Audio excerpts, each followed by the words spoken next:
انسان زندگی میں جب جدوجہد کرتا ہے، کوشش کرتا ہے، وہ بہت سارے دنیاوی اسباب اختیار کرتا ہے۔ جتنی عقل اللہ نے دی ہوتی ہے اس عقل کا بھی وہ استعمال کرتا ہے، کوشش کرتا ہے کہ کچھ اچیو کر سکے زندگی میں، کچھ مقاصد کا حصول اسے میسر آئے۔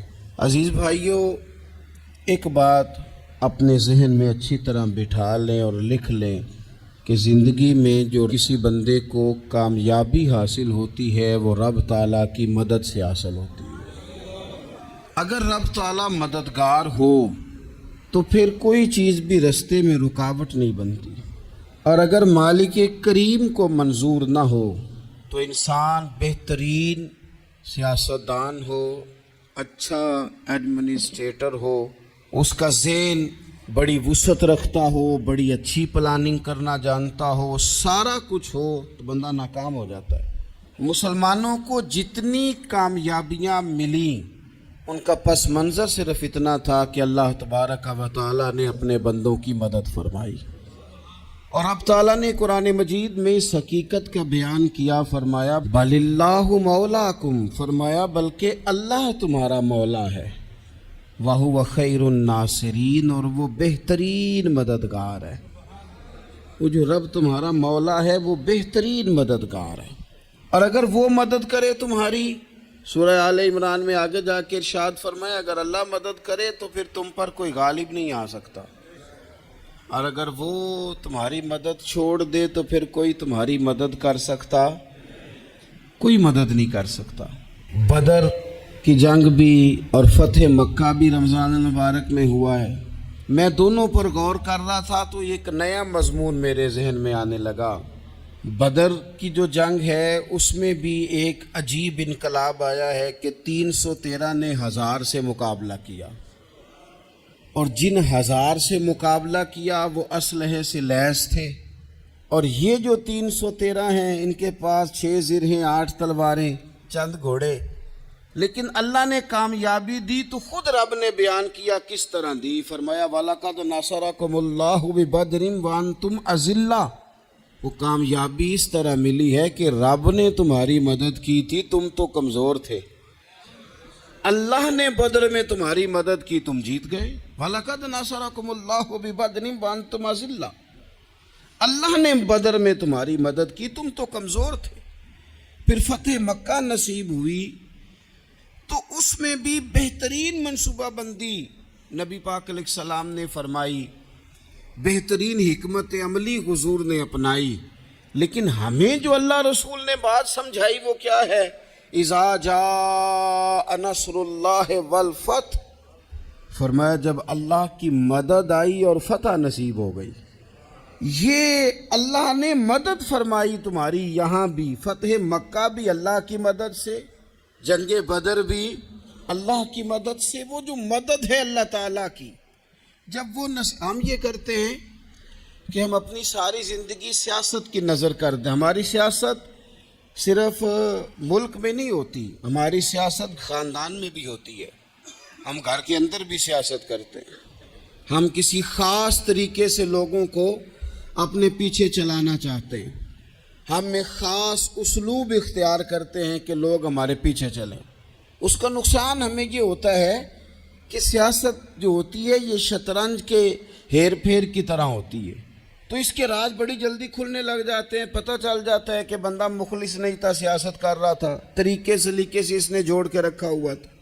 ہم ہر جگہ سیاست کے بل بوتے پر چیزوں کو لے کے چلنا چاہتے ہیں، سیاستیں ناکام ہو جاتی ہیں، سیانے لوگ فیل ہو جاتے ہیں، بچتا صرف وہی ہے جس کے پیچھے رب تعالیٰ کی مدد شامل حال ہوتی ہے۔ اپنی زندگی کے اندر ہم جو کچھ بھی کر رہے ہیں، جس شعبے سے بھی ہمارا تعلق ہے، آج ہم نے اس بات پہ غور کرنا ہے کہ پہلے تو یہ غور کر لیں کہ جو کام ہم کر رہے ہیں کیا وہ کام ایسا ہے کہ اس میں اللہ کی مدد ہمیں ملے گی؟ اگر آپ کوئی معاذ اللہ ناجائز کام کر رہے ہیں، فعل حرام کا ارتکاب کر رہے ہیں، تو اس میں تو مدد الہی آئے گی نہیں۔ پہلے تو یہ دیکھیں جو کر رہے ہیں وہ کام مدد الہی والا ہے، اور اگر اللہ تعالیٰ کی مدد والا وہ کام ہے پھر اس پر غور کریں کہ کیا ہم نے مالک سے مدد کا سوال کیا ہے، ہمیں مدد میسر آ رہی ہے۔ وہ میں نے بزرگوں سے ایک بات سنی تھی، وہ بڑی یاد رہ گئی۔ وہ فرمایا کرتے تھے قابلیت بھی بڑی چیز ہے لیکن قبولیت سب سے بڑی چیز ہے۔ قابل ہونا بھی بڑی بات ہے لیکن زیادہ بڑی بات یہ ہے کہ اس کی بارگاہ میں قبول بھی ہے کہ نہیں۔ اپنی زندگی میں اللہ کی مدد کی طرف بڑھیں، مالک کی مدد کا حصول اختیار کرنے کی کوشش کریں، اللہ کے ساتھ اپنے آپ کو جوڑیں۔ اگر اللہ کی مدد نصیب ہو، یہ جو ہم جتنا ڈرتے رہتے ہیں، سہمے رہتے ہیں، پریشان رہتے ہیں کوئی کیا کر دے گا، ہمارے ہاں نا ہر شعبے میں معاذ اللہ ایک مافیا ہے، الا ماشاء اللہ۔ وہ مافیا کہتا ہے میرے ساتھ ملو گے تو میں چلنے دوں گا ورنہ میں نہیں چلنے دوں گا، مارکیٹ میں آ ہی نہیں سکتا فلانا بندہ، چونکہ یہاں ہمارا قبضہ ہے۔ اور میرے بھائی پھر بہت سارے لوگ جن کی نیتیں اور ارادے بڑے اچھے ہوتے ہیں شروع میں، وہ بھی اس مافیا کا شکار ہو جاتے ہیں اور ان کے رنگ میں رنگ جاتے ہیں۔ یاد رکھنا، کسی شخص کی بلیک میلنگ کا کبھی شکار نہ ہونا، کبھی کسی کی میٹھی اور مسجع مکفہ باتوں کا شکار نہ ہونا۔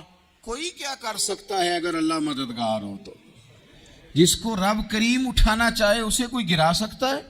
ہم یہ ڈرے ڈرے سہمے پریشان فیصلہ کرنے کی طاقت نہیں، مجھے چلنا چاہیے کہ نہیں، اٹھنا چاہیے کہ نہیں، کرنا چاہیے، اٹھ باندھ کمر کیوں ڈرتا ہے؟ پھر دیکھ خدا کیا کرتا ہے۔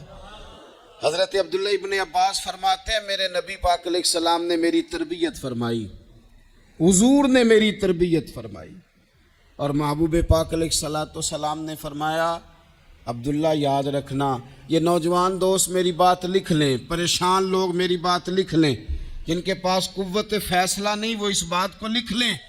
حضرت عبداللہ ابن عباس فرماتے ہیں میرے نبی پاک علیہ السلام نے مجھ سے فرمایا تھا عبداللہ سن، اگر ساری دنیا مل کے تیرا کوئی نفع کرنا چاہے کر نہیں سکتی جب تک میرے رب کی رضا نہ ہو، اور فرمایا ساری دنیا مل کے تیرا کچھ بگاڑنا چاہے تو عبداللہ بگاڑ نہیں سکتی جب تک رب کریم کی حکمت کا تقاضا نہ ہو۔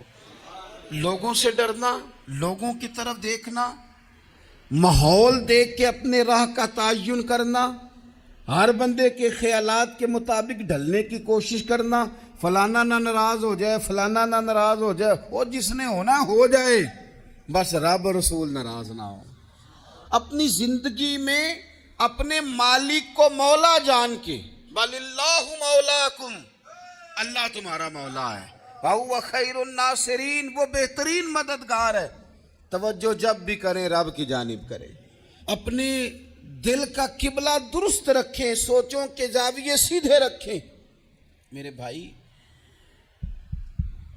مالک جب بندوبست کر دے نا،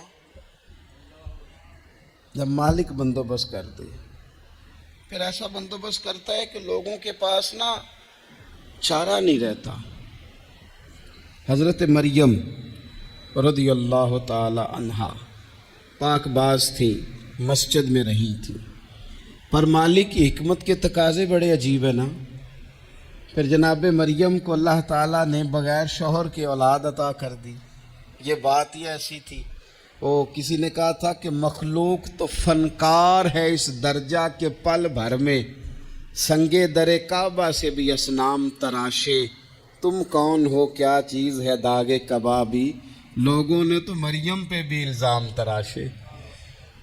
تو لوگوں نے کہا کدھر سے لے آئی بچہ، تیرا باپ تو ایسا نہیں تھا، کہاں سے لے آئی؟ اللہ کرے میں آپ کو سمجھا سکوں، ذرا اپنے آپ کو وہاں کھڑا کریں کہ ایک پاک باز عورت، پاک باپ کی بیٹی، طیب ماں کی بیٹی، اور اللہ کے گھر میں پرورش پانے والی خاتون، ایک وہ وقت اور ایک یہ وقت کہ اس عورت کو کٹہرے میں کھڑا کر کے پوچھا جا رہا ہے کہ معاذ اللہ تیری گود میں بچہ جائز نہیں ہے، کہاں سے لائی ہے؟ اب خود سے صفائیاں بندہ کتنی کو دے، کتنی کو وضاحتیں کرے۔ اور میں نے تو اپنی زندگی میں دیکھا ہے زیادہ وضاحت دینے والے کو بھی لوگ جھوٹا سمجھنے لگ جاتے ہیں، زیادہ وضاحت دینے پر بھی لوگ کمزوری کا اظہار سمجھتے ہیں کہ کمزور پڑ گیا ہے۔ آپ صلح کی کوشش کرتے ہیں، سامنے والا بزدل سمجھ لیتا ہے۔ زیادہ وضاحتیں بھی کمزور کر دیتی ہیں۔ اب حضرت مریم کو کٹارے میں کھڑا کر کے کہا بچہ کس کا ہے؟ تو پھر خدا بندوبست جب کرے، اللہ جب مددگار ہو، تو پھر حضرت مریم کی گواہی درختوں سے نہیں دلوائی، اس نے پتوں سے نہیں دلوائی، پھر فرشتے نہیں بھیجے۔ حضرت مریم کہنے لگی مجھ سے نہ پوچھو، وہ جو پنگوڑے میں ہے اسی سے پوچھ لو، ان سے پوچھو نا، وہ کون ہے پوچھ لو، ان سے کر لو سوال۔ انہوں نے کہا پنگوڑے میں چند دنوں کا بچہ یہ جواب دے گا؟ مددگار تھا رب، ان کی برات کا اعلان کرنا تھا مالک نے، اور جب مالک اعلان کر دے، جب مالک تیری صفائی دینا چاہے، جب مالک تجھے دنیا کے سامنے نکھارنا چاہے، تو پنگوڑے میں لیٹے حضرت عیسیٰ بول کے کہنے لگے انی عبداللہ آتانی الکتاب، فرمایا میں اللہ کا بندہ ہوں، رب نے مجھے کتاب عطا کر کے نبی بنا کے دنیا میں بھیجا ہے، میں اللہ کا بندہ ہوں، کتاب لے کے آیا ہوں، نبی بن کے آیا ہوں۔ پھر پنگوڑے سے اعلان ہو گیا، پھر بچہ بول پڑا، اور یہ ایک دفعہ نہیں بات ہوئی۔ یہ بنی اسرائیل میں ایک جریج نام کے شخص بھی تھے جو نماز پڑھ رہے تھے، بعض نے لکھا ہے نفل نماز تھی، اماں نے پکارا تو آئے نہیں، تو ماں کے منہ سے نکل گیا تو اتنی دیر تک مرے گا نہیں جب تک کسی بے حیا عورت کا منہ نہ دیکھ لے۔ تو وہ عبادت گزار تھے، لیکن لوگوں نے ان کی عبادت، ریاضت، پرہیزگاری کو نہیں دیکھا، بس ایک عورت کو بھیج کے الزام لگوا دیا۔ وہ عورت آیا جایا کرتی تھی، اب آ جاتی ہیں عورتیں، مسئلہ پوچھنے کی نیت سے بھی آ جاتی ہیں۔ ماحول میں کچھ جگہ ایسی بھی ہیں جہاں عورتیں دم کرانے کے بہانے آ جاتی ہیں۔ وہ خاتون آتی جاتی تھی اس خانقاہ پہ، آستانے پہ، یہ بخاری میں موجود ہے، پھر اس نے کہا میری گود میں جو بچہ ہے یہ انہی کا ہے۔ مجھے بتائیں کیسے بندہ وضاحت دے؟ حالات خراب ہو گئے، لوگ کٹیا جلانے لگے، ماحول اور طرح کا بن گیا۔ میرے نبی پاک علیہ الصلوۃ والسلام فرماتے ہیں پھر اس رب کے بندے نے کہا مالک تو کریم ہے، تیری مشیت کا تقاضا آیا جو میری ماں نے جملے بولے تھے، پر اب میں وضاحت دینے کے قابل نہیں رہا، اب تو ہی کرم کرے گا تو دروازہ کھلے گا۔ تو وہ چند دنوں کا بچہ پنگوڑے میں بول کے کہنے لگا میں اس درویش کا نہیں، میں تو فلانے چرواہے کا بچہ ہوں، وہ جو بکریاں چراتا ہے۔ رب کی مدد کو پکاریں، اپنے ساتھ اپنے مالک کی مدد کو شامل کریں، تھوڑے رزق پر بھی گزارا اچھا ہونے لگ جائے گا۔ سارے لوگ آپ کو گرانے کی تدبیریں کر رہے ہوں گے اور مالک آپ کو عزتیں عطا فرما دے گا، اس کی بارگاہ سے حکمت کا تقاضا اور ہو جائے گا۔ ہم نے ساری زندگی لوگوں کو راضی کرنے میں گزار دی، ساری زندگی بڑھاپا آ گیا بچوں کو پالتے، اور بچوں نے آخری عمر میں کہہ دیا ابا اگر کوئی ڈھب کا کام کر لیتے تو آج ہمارے دن بھی پھر نہ جاتے۔ ساری زندگی گزار دی بہن بھائیوں کو راضی کرنے میں، ساری زندگی گزار دی ذمہ داریاں اٹھانے میں، ان کو 99 دفعہ دیا، ایک دفعہ نہیں دیا تو انہوں نے کہہ دیا تو نے تو کبھی دیا ہی نہیں، تو تھا ہی نہیں۔ ساری زندگی محلے داروں، علاقے والوں کو راضی کرنے میں گزار دی۔ اور میں نے ایسے لوگ بھی دیکھے دین کے لیے وقت گزارا، لیکن جب بڑھاپے میں دانت کام نہ کرتے تھے تو وقت کے مفتیوں کو بھی مسجدوں کی کمیٹیوں نے کہہ دیا اب آپ کی سمجھ نہیں آتی، ہم نے خطیب کو یور رکھنا ہے، نہ دیکھو دنیا کی طرف، دنیا رلا دیتی ہے، نہ راضی کرو بندوں کو، بندے تھکا دیتے ہیں، نہ پیچھے بھاگو ہر وقت دنیا داروں کے، یہ انسان کو کمزور کر دیتے ہیں۔ وہ تو کریم ہی بڑا ہے، 2 آنسو زمین پر بعد میں گرتے ہیں، بندے کے گناہ سارے پہلے معاف فرما دیتا ہے۔ اللہ کی مدد کا حصول، اپنے مالک کی مدد کی طرف بڑھنا، آپ کو بدر کی جنگ بھی یہی درس دے گی، آپ کو احد کا میدان بھی یہی سبق دے گا، فتح مکہ بھی یہی سبق دے گا۔ میرے دوستو، جب رب مدد فرمائے، جب اللہ مددگار بنے، دوستوں سے ایک بات اکثر کرتا ہوں، میں کہتا ہوں کہ جتنے درد سے آپ امیر کو اپنی کہانی سناتے ہیں نا، اور جس طرح آپ کے آنسو بات کرنے سے پہلے گر جاتے ہیں کہ غریب ہیں، بچیاں ہیں، کاروبار نہیں، او میرے سنگیو، اس سے آدھے آنسو اپنے رب کی بارگاہ میں بکھیرو، اس کے حضور عرض گزار ہو جاؤ، اس سے طلب کرو۔ ایک وقت انسان پر زندگی میں ایسا آتا ہے کہ اسے یوں محسوس ہوتا ہے کہ میرا سایہ بھی ذرا سا پیچھے ہٹ گیا ہے، اسے یوں لگتا ہے کہ میں کسی سہارے پہ ہاتھ ڈالتا ہوں تو وہ بھاگ جاتا ہے مجھ سے۔ لیکن مالک کی بارگاہ ایسی عظیم بارگاہ ہے، رب رسول کے آستانے اتنے بڑے ہیں کہ آپ جب وہاں کشکول طلب دراز کرتے ہیں تو جھولی پھیلانے میں دیر لگتی ہے، ان کو بھرنے میں تو کوئی دیر نہیں لگتی۔ ہم نے اپنا سوچ کا قبلہ ہی دنیا کو بنا لیا۔ یہ جو اللہ والوں کی مدد ہے، یہ تو ہے اللہ ہی کی مدد ہے، لیکن یہ جو سیٹھوں کی طرف توجہ کرنا، نوابوں کی طرف توجہ کرنا، دنیا داروں کی طرف توجہ کرنا اور اپنا مزاج اس طرح کا بنا لینا، یارو گردن کو جھکا دیتا ہے خیرات کا پتھر، جہاں میں مانگنے والوں کے سر کبھی اونچے نہیں ہوتے۔ میں عرض کروں گا کہ اپنی آپ جب توجہ کا قبلہ اللہ رسول کو بنائیں گے تو رب فرماتے وَيَرْزُقْهُ مِنْ حَيْثُ لَا يَحْتَسِبُ، میں نہ تجھے وہاں سے رزق دوں گا جہاں سے کبھی تیرا گمان بھی نہیں گیا ہوگا، یہاں سے بھی مل سکتا ہے، تو نے سوچا بھی نہیں ہوگا۔ بخاری شریف میں حدیث ہے، حضرت جابر ابن عبداللہ فرماتے ہیں نبی پاک صلی اللہ علیہ وسلم نے 300 لوگوں کا ایک لشکر روانہ کیا کسی مہم کے لیے، کسی جہاد کے لیے۔ حضرت ابو عبیدہ بن جراح رضی اللہ تعالیٰ عنہ امیر لشکر تھے۔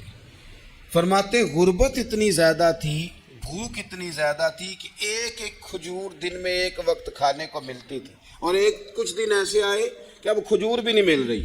فرماتے اتنی زیادہ بھوک لگی مجاہدین کو، 300 بندہ پتے کھا کے گزارا ہونے لگ گیا۔ یہ بخاری میں موجود ہے۔ آپ فرماتے ہیں کہ دریا کے کنارے ہمارا پڑاؤ تھا، ٹھہراؤ تھا، جب بھوک سے نڈھال ہو گئے نا، وَيَرْزُقْهُ مِنْ حَيْثُ لَا يَحْتَسِبُ، اللہ وہاں سے روزی دیتا ہے، گمان بھی نہیں ہوتا۔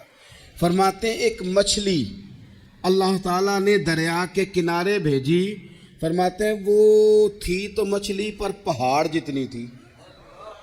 بخاری میں لفظ ہے، حضرت جابر ابن عبداللہ رضی اللہ تعالیٰ عنہ فرماتے ہیں 300 آدمی 18 دن تک اس مچھلی کو کھاتے رہے، مچھلی ختم ہی نہیں ہوئی۔ مچھلیاں نہیں، مچھلی کہتے ہیں 18 دن 300 بندہ کھاتا رہا، مچھلی ختم ہی نہیں ہوئی۔ اور فرماتے ہیں کہ اس کی ہڈی نکال کے، کانٹا کہیں گے آپ اپنی زبان میں، کہتے ہیں وہ نکال کے نا تو اس کو کھڑا کیا نا جب، تو اونٹ کجاوے سمیت اس کے بیچ سے گزر جاتا تھا، 2 اس کے کانٹے جوڑے۔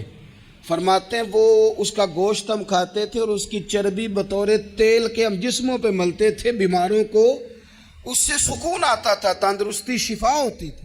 فرماتے ہیں ہم کھایا بھی ہم نے، اور کچھ لے کے ہم مدینے بھی گئے، اور قربان جائیں نبی پاک نے بھی اس میں سے کھایا۔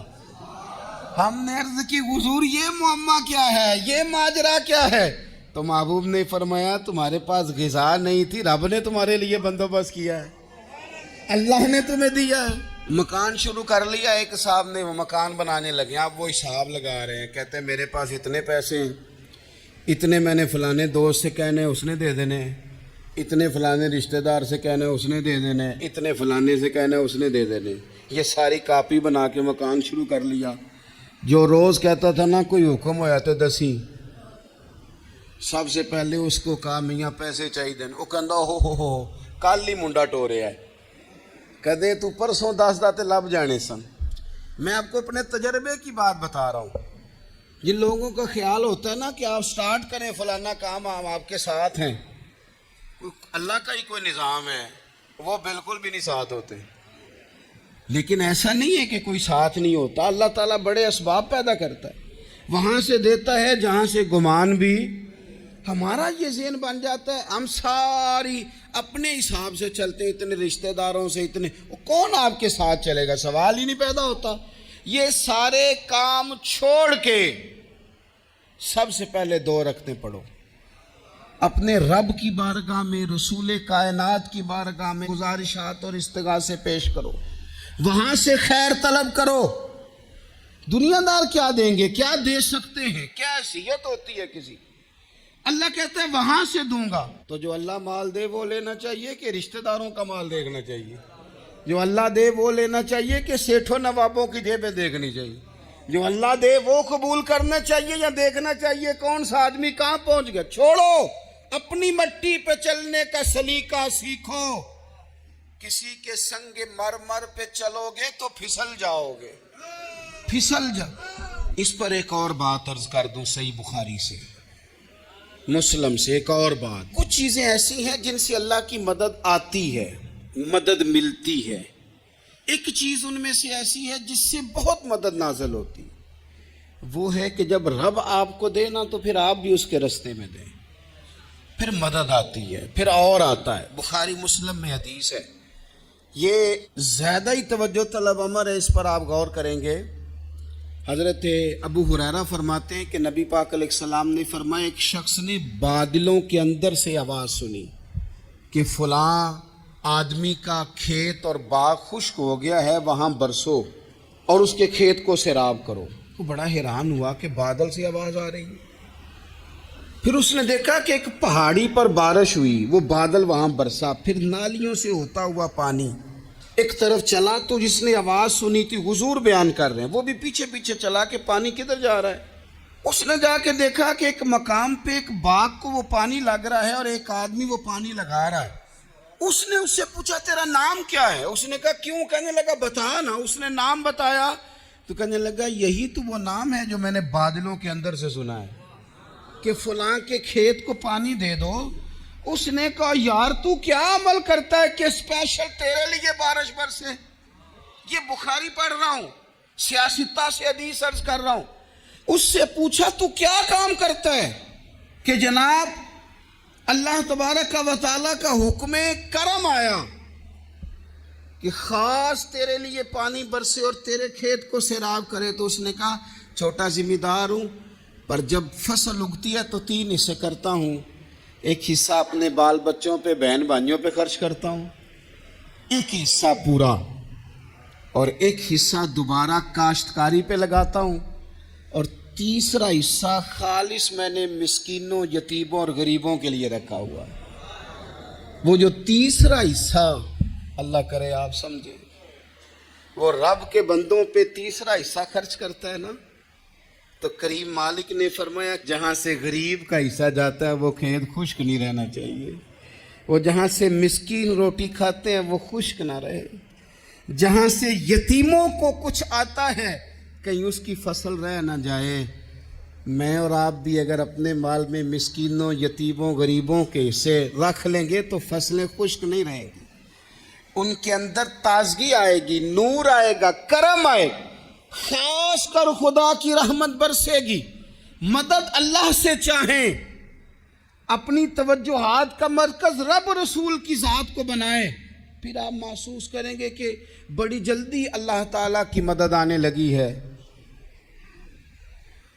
کبھی آپ صرف کہہ دیں نا میرا رب میرے ساتھ ہے، اس لفظ میں اتنی طاقت ہے کہ دشمن ویسے زیر ہو جاتا ہے. زندگی میں کسی سے بھی لڑائی ہو، اچھی طرح سوچ لیں کہ اللہ اس طرف ہے یا اس طرف ہے. اگر آپ زیادتی پہ ہیں تو پھر رب مظلوم کی جانب ہے. اگر اللہ کی مدد آپ کے ساتھ ہے تو دنیا کی کوئی طاقت آپ کو گرا نہیں سکتی. اور اگر آپ مظلوم کے مقابلے میں ظالم بن کے آپ کھڑے ہو گئے ہیں اور آپ نے رویہ وہ اختیار کیا ہے کہ جس میں مدد نہیں آئے گی، تو پھر یاد رکھ لیں کہ آپ کوئی بھی ہیں، کہاں بھی ہیں، آپ کمزور ہیں. طاقتور تھے. ابتدائے اسلام میں ظاہری طاقت تھی کفار مکہ کے پاس، وہ ڈنڈوں سے مارتے تھے غریبوں کو، ان کے ہاتھوں میں ڈنڈے تھے، پر خدائی طاقت ان مظلوموں کے ساتھ تھی. صاحب زرقانی نے لکھا ہے حضرت زنیرہ رضی اللہ تعالیٰ عنہ ایک لونڈی ہیں، غریب ہیں، ماڑے دا کی کام محمد نہ سجانا یا رونا، غریب سادی بی بی اور لونڈی کنیزہ، ایک مشرک کی کنیزہ تھی، انہوں نے کلمہ پڑھ لیا. وہ ڈنڈوں سے مارتا، دروں سے مارتا، تکلیف دیتا. حضرت زنیرہ رضی اللہ تعالیٰ عنہ کو اتنا مارا، اتنا مارا. اب آپ ایک اور پہلو پر بھی غور کریں، مار بھی پڑ رہی ہے پر خدا ادھر ہی ہے، اللہ کی مدد ادھر ہی ہے. رب کہتا ہے کہ پہلے تو صبر کرنا، ان اللہ مع الصابرین، تو صبر کرے گا تو پھر رب کی معیت ملے گی. ذرا ٹھہرنا، تو تھوڑا ڈانٹنا. ان الذین قالوا ربنا اللہ ثم استقاموا تتنزل علیہم الملائکہ، تو کہے اللہ میرا رب ہے، پھر تو پہلے ڈٹ، پہلے تو نے ڈٹنا ہے. ثم استقاموا، جو ڈٹ گیا، تتنزل علیہم الملائکہ، ڈٹنے والے کے لیے مدد آتی. پہلے تھوڑا ٹھہرنا پڑتا ہے، پہلے تھوڑا صبر کرنا پڑتا ہے، حوصلہ کرنا پڑتا، اس کے بعد مدد آتی. مار پڑ رہی ہے، مارا جا رہا ہے. حضرت زنیرہ کو ان کا مالک جو ہے ظاہری آقا وہ مار رہا ہے، یہ کنیزہ ہے. اتنا مارا، اتنا مارا، ان کی بینائی چلی گئی، نظر آنا بند ہو گیا. ابو جہل آیا اور کہنے لگا زنیرہ دیکھا نا ہمارے بت تیری آنکھیں لے گئے، معاذ اللہ، لات و منات ہمارے بتوں نے تجھے اندھا کر دیا.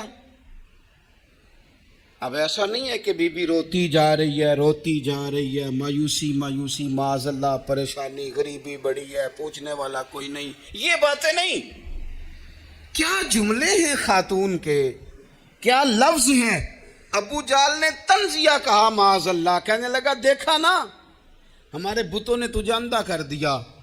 تو جناب زنیرہ آنکھوں کی بینائی گئی ہے، رات کو گئی ہے، دکھ ابھی تازہ ہے، لیکن اللہ پہ جو توکل ہے، اپنے مالک سے جو رشتہ ہے وہ اتنا مضبوط ہے، اتنا طاقتور ہے، اس میں اتنی گہرائی ہے کہ حضرت زنیرہ بول کے نا اتنی قوت سے بولی، اتنی طاقت سے بولی کہ پورے کفر پر لرزہ طاری ہو گیا. فرمانے لگی تمہارے بتوں کی کیا اوقات ہے کہ میری بینائی لے جائیں، یہ میری رب کی حکمت کا تقاضا ہے.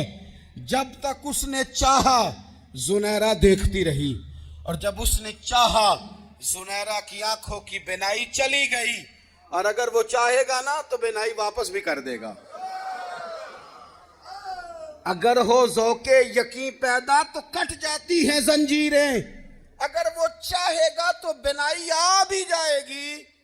حضرت زنیرہ نے رات کو یہ لفظ کہے، ابو جال اور سارے کفار ڈر کے سن کے چلے گئے.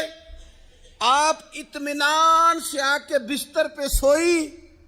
جب سویرے اٹھی تو اللہ نے آنکھوں کی روشنی واپس کر دی تھی.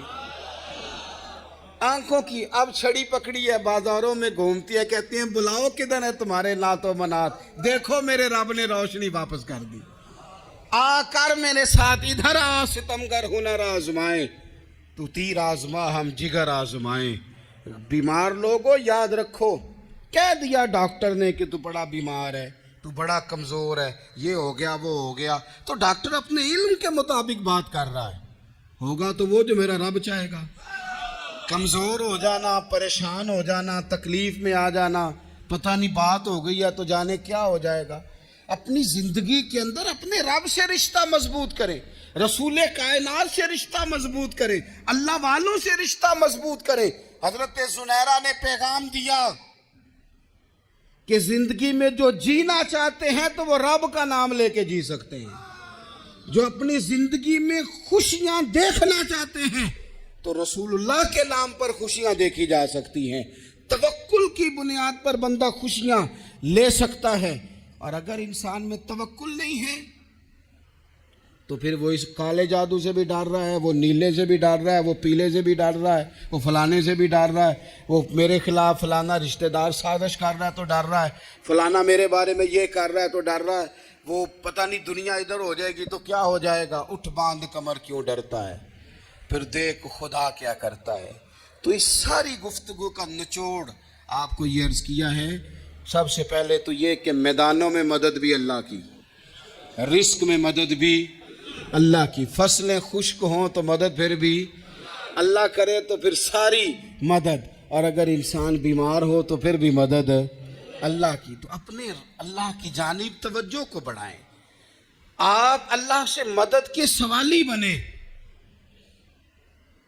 ترمذی کی ایک حدیث ہے، میں آپ کو زندگی کا تجربہ بتاتا ہوں کہ جب میں بڑا پریشان ہوتا ہوں تو یہ والی روایت کھول لیتا ہوں، مزہ دیتی ہے۔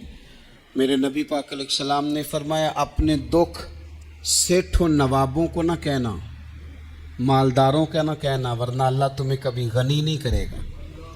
فرمایا اپنے دکھ اپنے رب کی بارگاہ میں عرض کرنا، جلدی کرے یا دیر سے کرے اللہ تمہیں لوگوں سے بے نیاز کر دے گا، اللہ تمہیں غنی کر دے گا۔ رات کو بیٹھو نا اس کی بارگاہ، اسے دکھڑے سناؤ، چھوٹی چھوٹی باتیں۔ حضور نے فرمایا نمک بھی مانگو تو رب سے مانگو، چھوٹی چھوٹی بات سے شروع کرو نا۔ جب بندہ شروع کرتا ہے نا چھوٹی چھوٹی چیزیں تو بڑی ساری چیزیں یہ اس طرح ہوتا ہے جیسے بندہ رب سے گفتگو کر رہا ہے، مالک مجھے یہ چاہیے، مالک میں یہاں کمزور ہوں، اللہ میں یہاں پریشان ہوں۔ آپ یہ کر کے تو دیکھیں، لمبی لمبی دعائیں مانگ کے تو دیکھیں، اس کے حضور جڑ کے تو دیکھیں، آپ دیکھیں گے راحت کتنی ہے، سکون کتنا ہے۔